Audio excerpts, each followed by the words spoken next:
వచ్చావు నిన్ను కూడా కలిపేసుకుంటున్నావు. నిన్ను ఇంటి దాకా తోడుగా రమ్మన్నాను. ఇకటైతే ఉండనివ్వండి కరణం బాబు గారు. మీరు అమ్మాయితో లోపల కాలక్షేపం చేస్తే వీడు నాకు తోడుగా ఉంటాడు.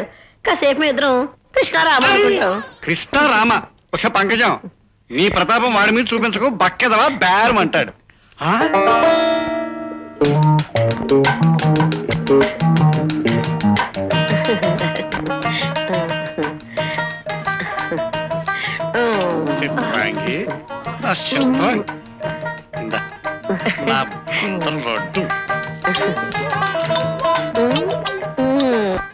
మీ కారణంగా మంచం బాగా చేయించుకోలేక చస్తున్నాను అనుకోండి.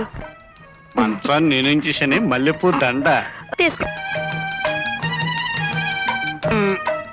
మన క్రోధం అయితే మన దాటికి రాత్రి 3 మంచాలు ఇరిగిపోయేవి. ఏమే చిత్ర, పంతులు మందు కొట్టేసి కోళ్ళ కునికేసేసాడా? అంతకన్నా తీసి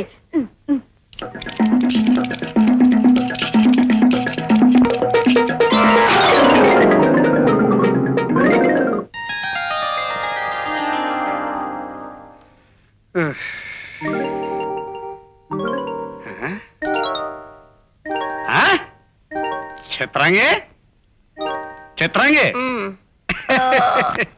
అబ్బా ఒళ్ళంతా ఒకటే నొప్పులు బాబు. ఏంటే మళ్ళీ మంచం వరకు పెట్టేసానా?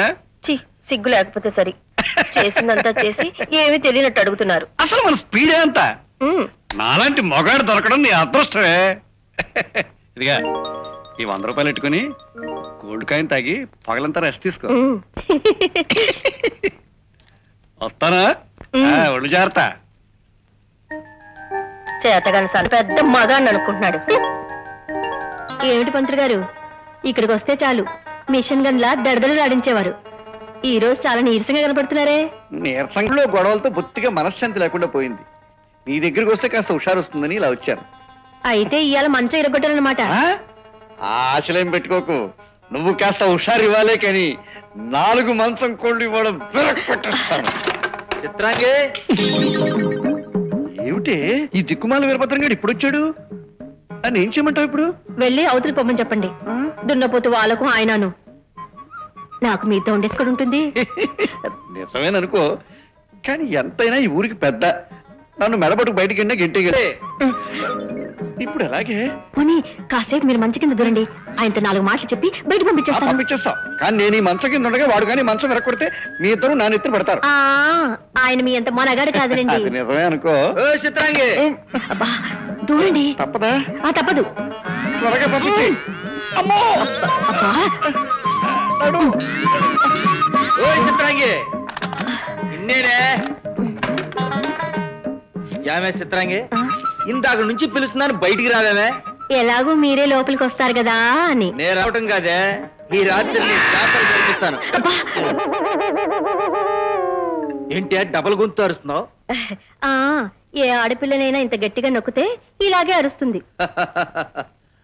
వెళ్ళి సాపాదిండి పట్టరా చెబుతాను. ఈ రోజు ఇక్కడ వద్దు, డాబా మీదకి వెళ్దాం. డాబా లేదు గీబలేదు, నాకు మూడ్ వచ్చేసింది. సాపేసేవే. నా రాజా కదూ, నా మాట వినమ్మా. డాబా మీదకి వెళ్దాం. సరేరా. అందరూ పూటకు మీరు వెళ్ళిపోండి. అబ్బా వీడెక్కడ దొరికాడండి నా ప్రాణానికి? సమయం చూసి దెబ్బ కొట్టకపోతే నాకు మనశ్శాంతి ఉండదు. ఏమిటోనే చిత్రాంగి, రాత్రంతా నీతో గడిపి ఇంటికి వెళ్ళానుకో, ఒళ్ళంతా నొప్పులే నొప్పులు. మరి మీరు సామాన్యులు ఏమిటి? మరి మనం అంటే ఏమిటనుకున్నావే, అభినవ మదన కాంబోజ రాజులం. ఎవరు వచ్చినట్టున్నారు? చూడు, ఆ వచ్చింది వీరభద్రంగాడే అయితే చెప్పుచ్చుకొట్టి గుమ్మం తగ్గించి బయటికి పంపించే. నన్ను మంచం కింద దూరమండాలో అటకే కూర్చోమండాలు చేసావంటే నేను ఊరుకోను. మీరు ఇక్కడే ఉండండి, ఎందుకైనా మంచిది. గదిలో లైట్ తీసేస్తాను. లైట్ తీసేస్తానంటావా? అదే మంచిది. వాడు లోపలికి వస్తే నా కాళ్ళు చేతులు తొక్కేస్తాను. వెళ్ళరా. అమ్మా, వీరభద్రం గారు వచ్చినట్టున్నారు. లోపల పంతులు గారు ఉన్నాడు. పంతులు మంచం తోసేలేపోయావా? అదేం కుదరదని మంచం మీద కుంచెల్లా కూర్చున్నాడు. అయితే ఓ పని చేయి, భద్రం గారిని తీసుకుని నువ్వు డాబా మీకు వెళ్ళిపో. లోపల చీకటేగా, పంతులు నేను చూసుకుంటాను. తొందరగా వెళ్ళు. ఇంకా ఎంతసేపు ఎదురు చూడాలి చిత్రాంగి?